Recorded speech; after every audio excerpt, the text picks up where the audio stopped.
C'est l'heure du journal de l'Afrique. Soyez les bienvenus sur France 24 à la une ce soir. Ce bilan au troisième jour de combat entre l'armée soudanaise et une puissante force paramilitaire. Au moins 180 civils ont été tués lors des combats meurtriers qui opposent deux généraux rivaux, Abdel Fattah al-Burhan, au pouvoir depuis 2021, et du général Hamdan Daglo. Pourquoi cette rivalité? Quelles conséquences? Nous poserons la question à notre invité Hasni Abidi dans un instant. Cette grève du personnel aérien au Nigeria, le principal syndicat a appelé à 2 jours de grève. Ils étaient des milliers de passagers bloqués à l'aéroport de Lagos. Les détails dans ce journal. Et puis un talc pour bébé cancérigène en Afrique du Sud. Cette poudre fabriquée par le laboratoire américain Johnson & Johnson a été retirée du marché américain, mais le produit est toujours dans les rayons sud-africains. Reportage à la fin de cette édition. Au Soudan, les civils victimes d'une lutte de pouvoir entre deux généraux, Abdel Fattah al-Burhan au pouvoir depuis 2021 et le général Hamdan Daglo à la tête d'une puissante milice. Les deux hommes s'opposent dans de violents combats à Khartoum depuis samedi. Le bilan fait état d'au moins 180 morts parmi les civils. Florent Rodeau. Les FSR triomphantes, Kalachnikov à la main, ici, devant l'aéroport international de Méroé, tombés dans leur escarcelle ces dernières heures. Sur cette seconde vidéo, où les balles sifflent sans discontinuer, les FSR du général Hamdan Daglo l'assurent, elles contrôlent désormais le quartier général de l'armée régulière à Khartoum, une prise ultra symbolique, illustration de leur montée en puissance militaire. Depuis samedi, les combats sont acharnés et meurtriers avec les forces du général al-Burhan.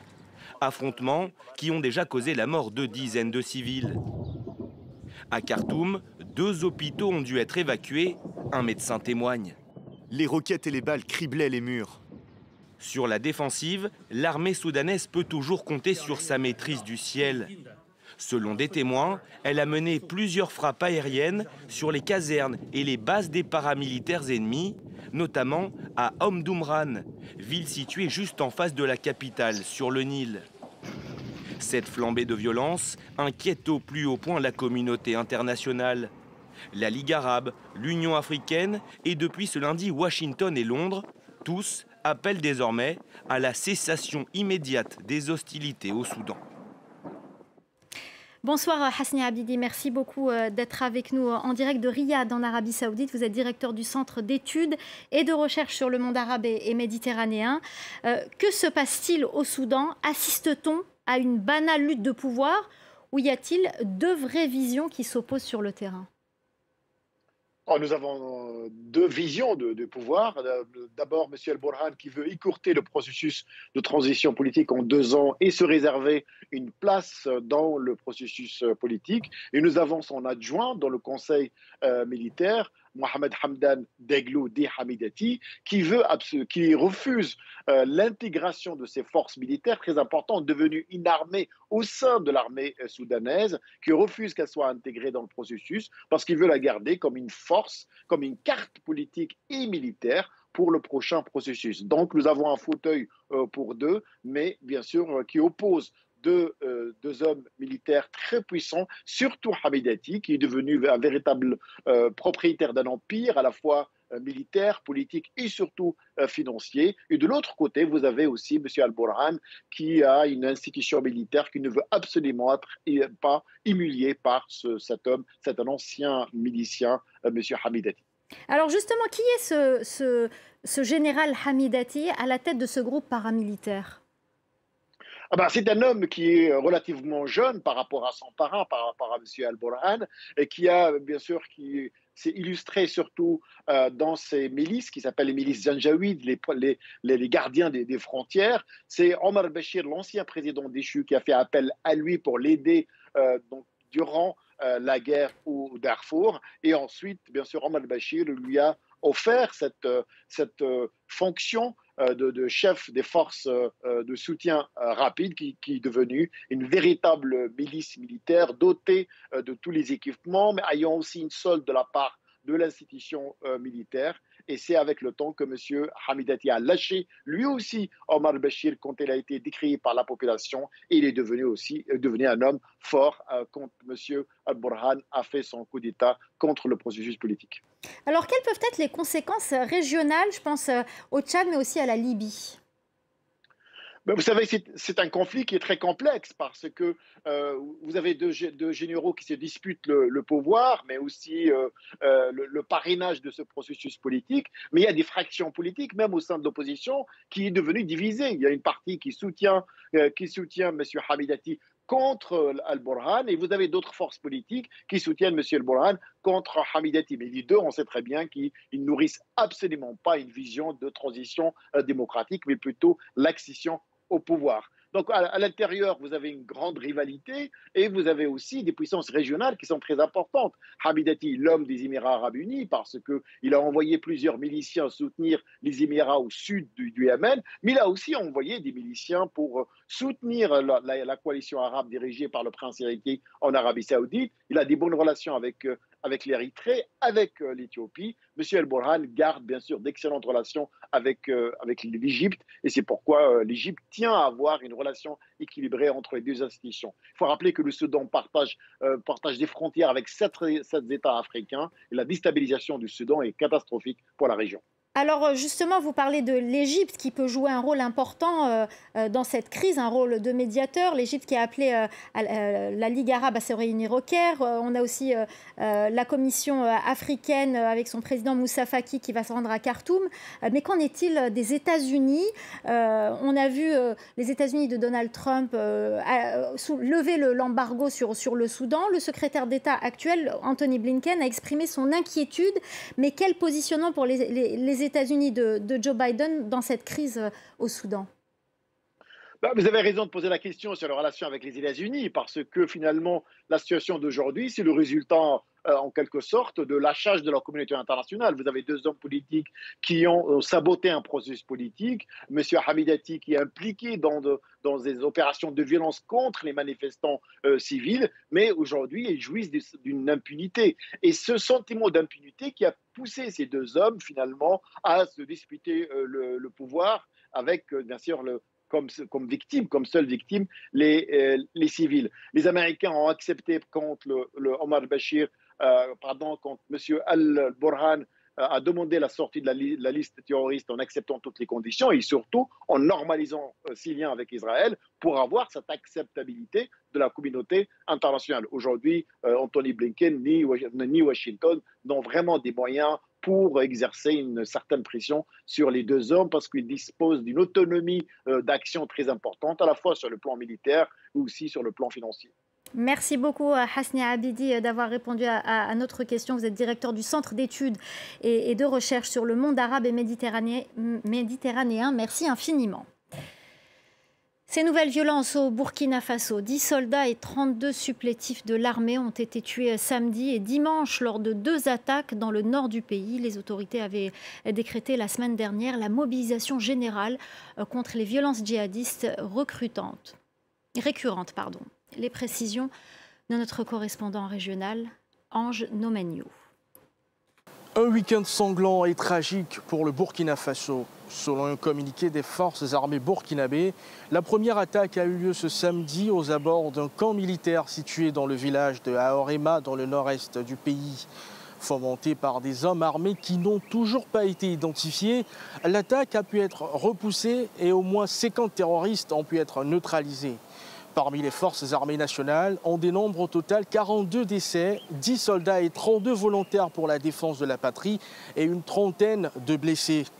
Et alors que l'armée reprenait le contrôle, une seconde attaque est survenue cette fois-ci le lendemain, dimanche, dans le centre-nord et a visé le détachement militaire de Kongoussi et des soldats burkinabés ont là aussi neutralisé une vingtaine de terroristes. Enfin, cette double attaque intervient lors d'une séquence politique importante pour le pouvoir burkinabé.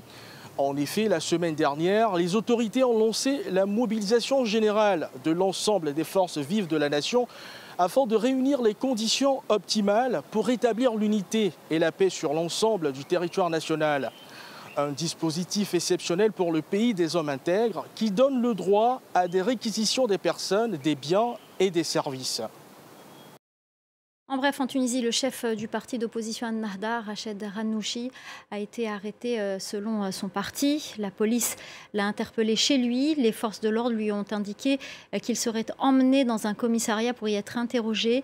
Une information qui n'a pas encore été confirmée par les autorités tunisiennes. Au Nigeria, ils étaient des milliers de passagers bloqués à l'aéroport de Lagos ce lundi en raison d'un mouvement de grève. Le syndicat du personnel aérien a décrété 2 jours de grève pour réclamer de meilleures conditions de travail. Laurent Berstécher. Ils bloquent les routes menant à l'aéroport pour dénoncer des conditions de travail devenues insoutenables. L'ensemble du personnel aérien nigérian a entamé lundi une grève de 2 jours, seul moyen selon les syndicats de faire passer leur message. L'heure est venue de libérer le personnel d'aviation de l'asservissement imposé par ces compagnies impérialistes depuis des années.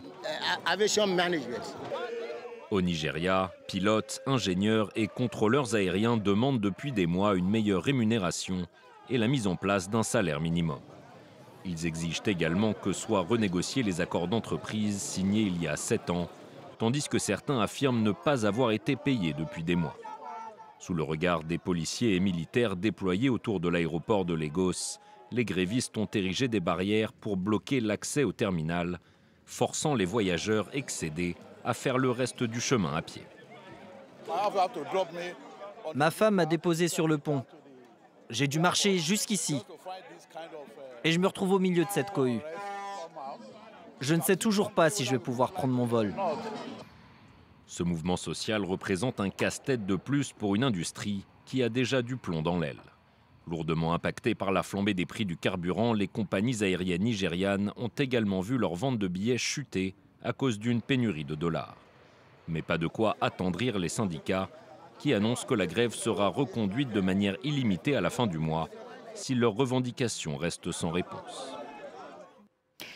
Et puis sachez que le parti au pouvoir au Nigeria a remporté une élection gouvernementale dans l'état de Kebbi, dans le nord du pays. Un scrutin organisé à nouveau en raison d'irrégularités dans l'organisation de l'élection en mars dernier.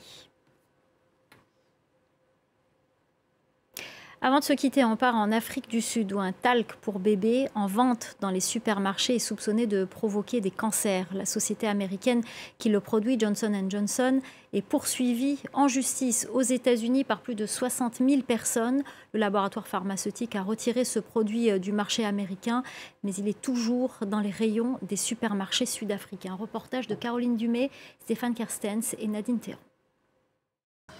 Il est interdit aux États-Unis depuis 2020 car considéré comme cancérigène. Mais en Afrique du Sud, on le trouve dans tous les supermarchés. Ce talc pour bébé de Johnson & Johnson est utilisé depuis plusieurs générations et il est encore très populaire. J'adore l'odeur et j'utilise le produit original. J'ai l'original et aussi la poudre pour la nuit. Je l'utilise quand je change la couche de ma fille ou quand elle sort du bain. Je le mets sur les habits de mon bébé pour qu'il sente bon. Plus de 60 000 personnes ont porté plainte aux États-Unis, mais personne ne le sait en Afrique du Sud, malgré les efforts de vulgarisation de cette association. Ce professeur tente depuis plus de 10 ans d'interdire le produit qui contient de forts taux d'amiante, une substance cancérigène. Les taux de cancer des ovaires ont d'ailleurs explosé en Afrique du Sud et pour les scientifiques, ça n'est pas une coïncidence.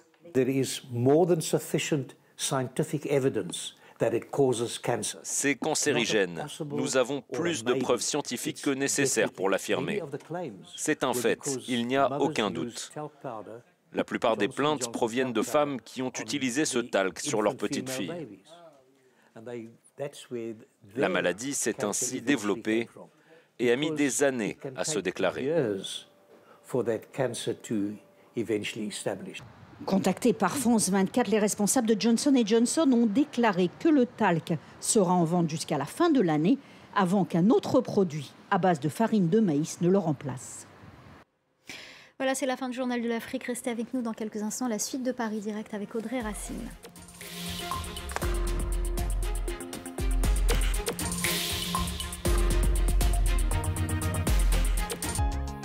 Passez un agréable moment devant la météo avec Nesten. Groupe d'agences immobilières pour l'achat, la vente, la location et la gestion partout en France.